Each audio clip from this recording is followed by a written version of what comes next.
All right, hopefully everybody dried off. I've got here, I whittled it down to about 12 pages of questions from the 400 to 500 that I sat through, mostly last night and this morning, and I didn't get done in time, so I asked for a little rain to stall. It worked out. We're good to go.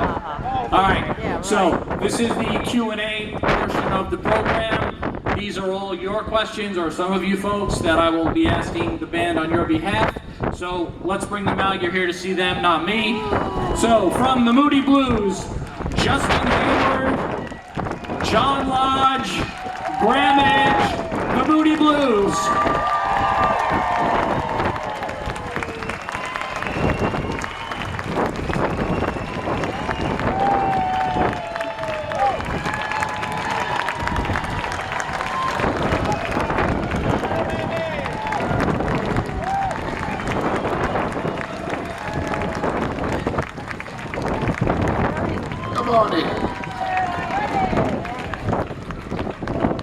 I don't very often see this time of day.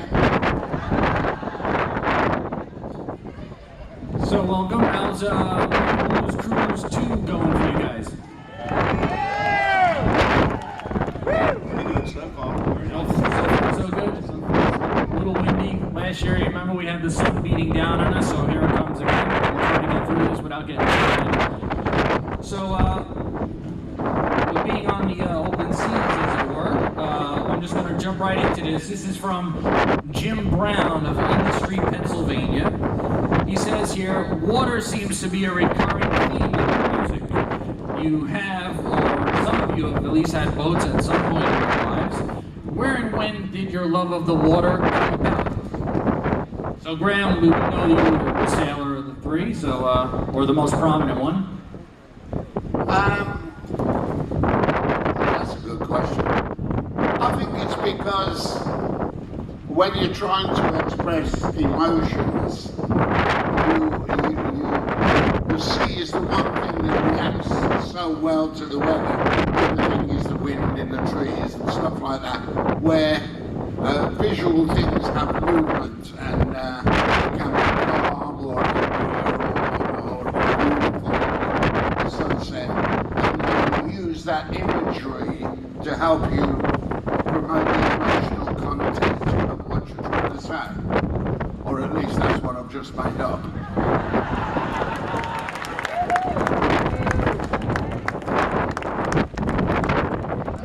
Justin or John, you want to chime in on that one?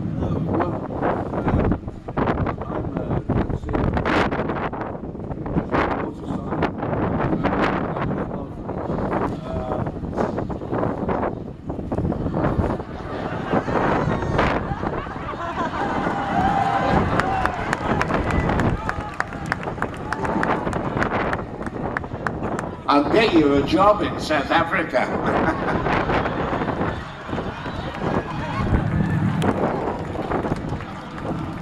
Yeah, but no one will hear you now, so. No, I'm cancer sign and waters. You know, I was born in the centre of England, in Birmingham. No water anywhere, but except the canals, which are pretty cool places to visit and swim in. No, water's a really important part of life. And as we all know, we've all been looking for where water came from, because there's never a drought, it's always water's being in the wrong place. That one, we're going to need another microphone up here. We've got one dead mic. So sticking with the water theme for a second, this one segues quite nicely. This is from Hillary Edelstein of Marlboro, New Jersey. She wants to know, not including musical instruments or family photos, what three items would you want to have with you if you were stranded on a desert island? And she's actually nice here. You're only going to be stranded for a year. So, outside of musical instruments or family photos, what three items would you want on a desert island? A satellite phone.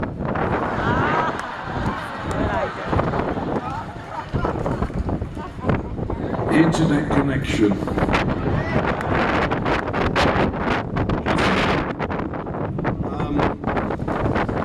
D20 V8 Martin. I was going to be there for a year. And what the hell else? I took a library full of books, I suppose. I'm not sure.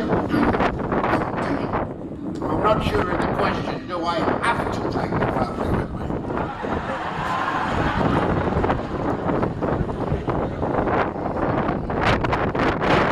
I'd like to have a boat.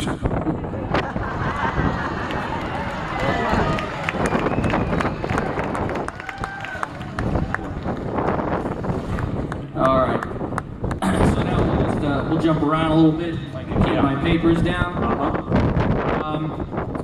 This is from Grant Bell of Woodbridge, Virginia. Referencing one of the songs, he goes, "Looking back on the candle of life so far, has it burned slowly? Has your candle of life burned slowly?"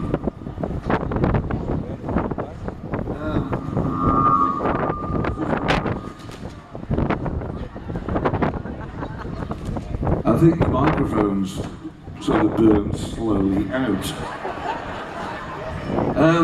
Yeah, I think the candle burning slowly. I think we've lit it at both ends actually, movies. But it's a bit like a record, you know, an old vinyl album. The outside goes the same speed as the inside, but you get a lot more information at the beginning. And I suppose Candle of Life is pretty much like that. As John said, we did burn the candle of life at both ends. Unfortunately, I've only got the wick left now.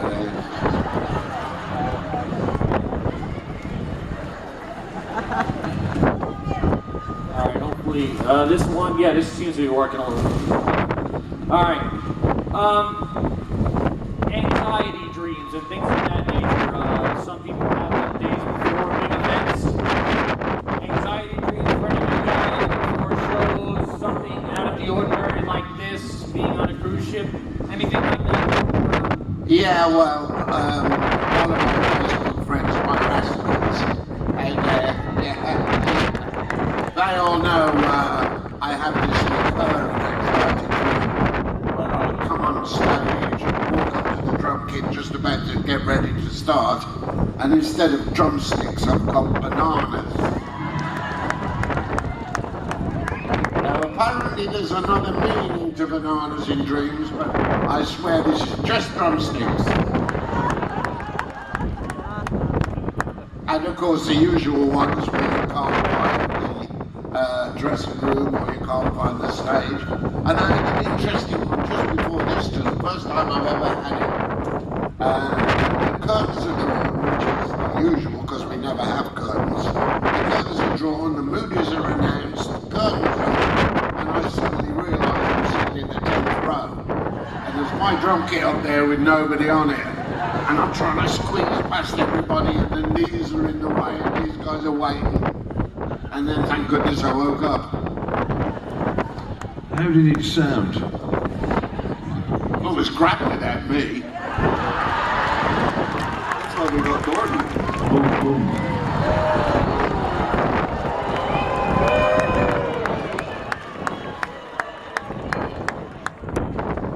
You could watch yourself then, Graham, if you got your yeah.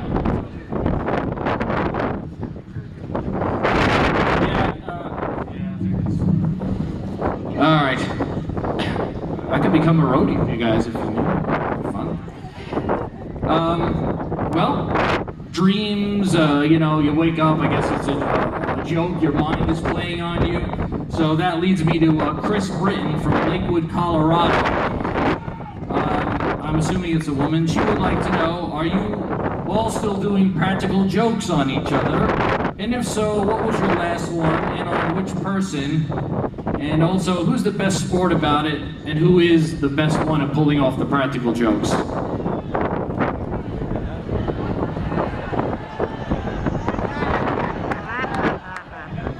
We haven't, we did in the beginning, but we haven't done that for many, many years because of the problem with it escalating.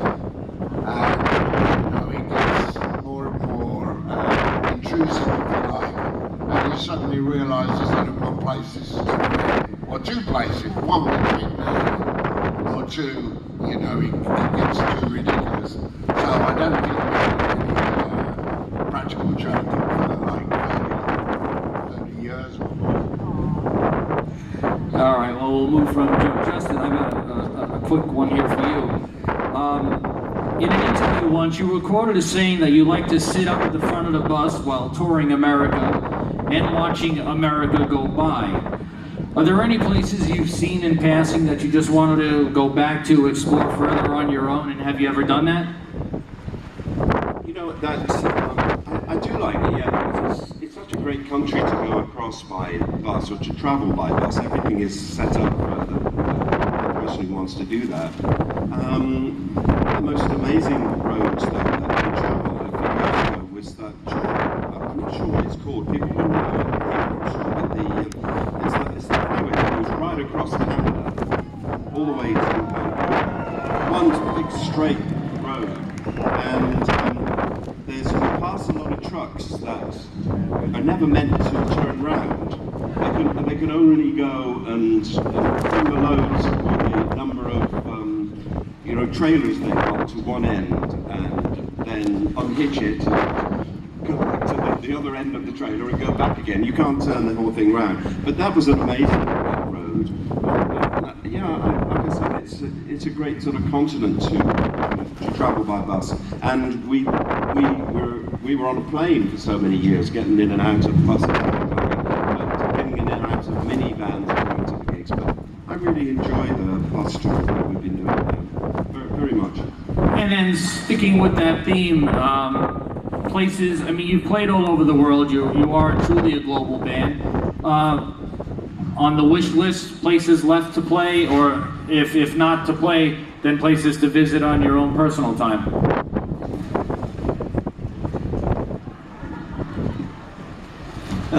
Yeah, we are lucky to be able to travel around the world. And last year I went to Southeast Asia, because I've never been there, and it was fantastic to go and sort of relive, sort of going to Vietnam, Cambodia, Malaysia, and meet all the people there. And it was really interesting place. And to go to Angkor Wat, to find this city that has been hidden for more than 1,000 years, and to see the architecture and the painting and the type of painting, it's just wonderful. You know, for me, I've always been a gypsy. I love travelling, and I love meeting people, and I love going to see places I never ever dreamt. My favourite book when I was growing up was a really old National Geographic magazine. It had all these exotic places, and I thought, one day I'm going to go see those places. And here we are, in the Caribbean. Wonderful.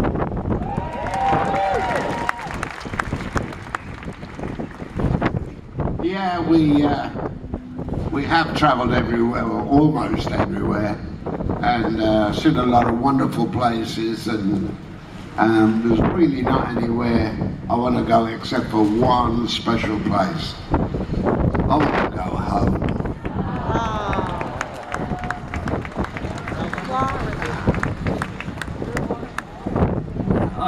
You're so used to obviously touring and stuff. You keep up quite a hectic schedule. Do you get homesick like immediately going on tour, or does it have to go on like, all right, 3-4 weeks, I do need to get home for a while?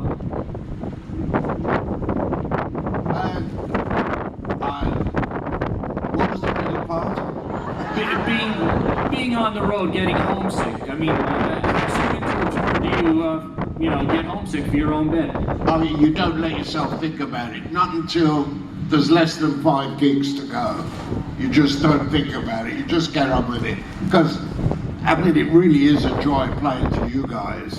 That 2 hours a night is fantastic. It's the other 22 that's crap. And you know, I still love playing. So you just don't let it enter into your mind till it's almost time to get home. And then you start thinking about, you know, who am I going to ring to put some milk in the fridge, some bacon, get a fresh loaf, all that nice homey stuff, you know. For me, home is with the horses, and when I'm on stage, that's where I am at that time. And so wherever I am, you've got to take your heart with you. Take it with you, take it with you. Be cool, be happy, be bright. Keep smiling.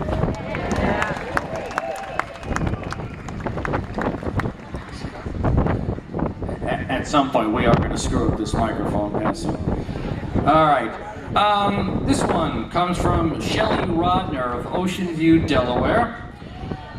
She would like to know, are there any artists, past or present, who you would like to perform or collaborate with? Remember last year's cruise, we obviously talked about how much Buddy Holly was an influence, but anybody from the past or present who you would like to either write a song with or perform with? Justin?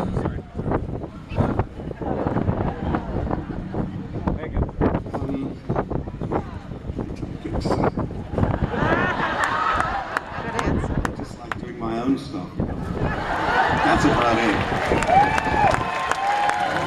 I mean, I love so many artists and so many people like Buddy and the Everleys, and you know, there's so many great young kids coming along now that are just fabulous. And I could never take part in that argument where people come up to me and say, "Oh, the music of today, you know, it'll never last," and everything, because that's always wrong. Because it's young kids falling in love and having a great time to music that's being made now by young artists, and that'll stay with them the rest of their lives. I mean, that's why we're here, because people love the music of their youth, and that's a very precious thing.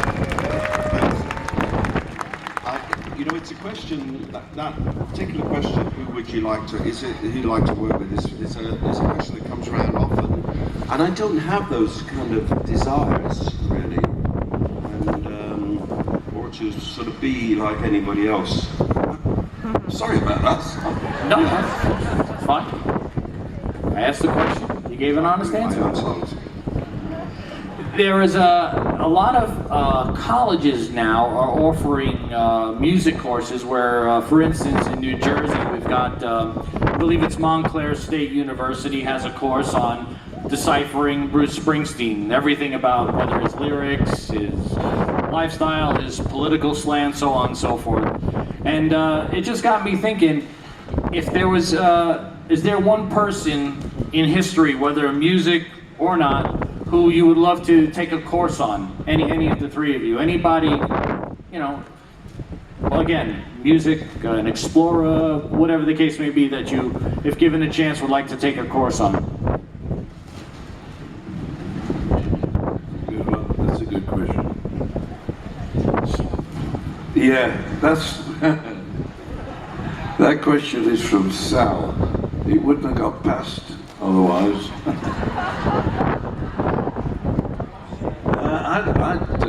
I suppose I'd like to take a course in philosophy. There you go. That's probably where I'd like to be.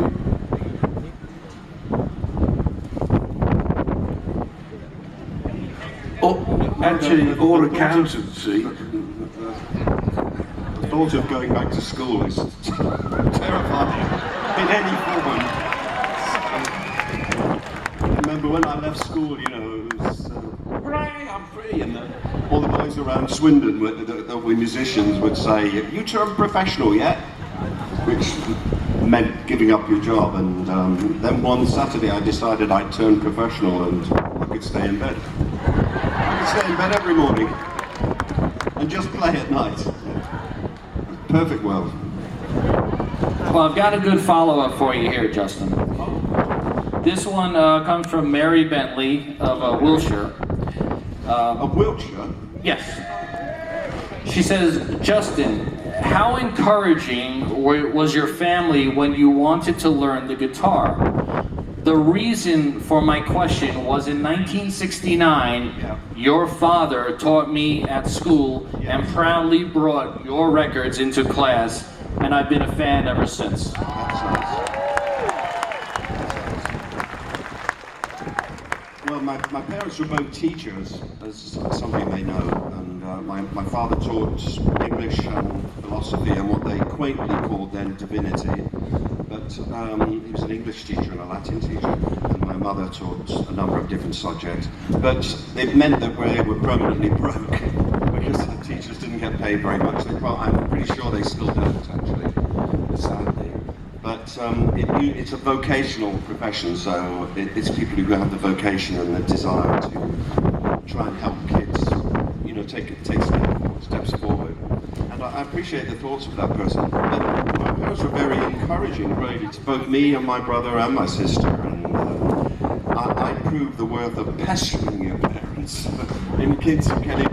First of all, I had a ukulele, which seemed like the first step in pestering. All right, I'll have a ukulele then. And so I had that when I was about 7 or 8, and that was easy. And then when I was 10, I pestered them to get a guitar. And then they always said to me, though, you know, just do what you want to do, follow your own path. And it was very good advice. The only thing that I had to do was get what was called O-levels at school. I got 5 O-levels, and I was lucky enough to go to a grammar school in Swindon, and you know, it wasn't that much of a big deal, but I got my O-levels, and then I was free.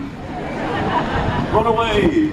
So be guitar player. Did the UK schools at that time, did they offer music education? Oh, sure. Did it? Yeah. I got a lousy report from the music teacher because I wouldn't join in all those horrid things that he wanted to do. I wanted to do 3 chords. Because sadly in the States, when the budget cuts comes, music education always seems to be one of the first to go. That's a shame, yeah. And as you know, I know there's some artist, Paul McCartney in particular, who has started the Liverpool Institute for Performing Arts. It's about 20 years old now, but to keep that alive and get people on their way. What would you say to people today who come up to you and say, you know, I do want a career in music? It's obviously a much different world from when you guys all started out. Think carefully. Yeah, because the odds of you being as lucky as we are very small. So you've got to, excuse me, you've got to really just love it for what it is, because chances are you're always going to have another job. And so just make sure you love it and it's all you really want to do, because it's a strict mistress, music.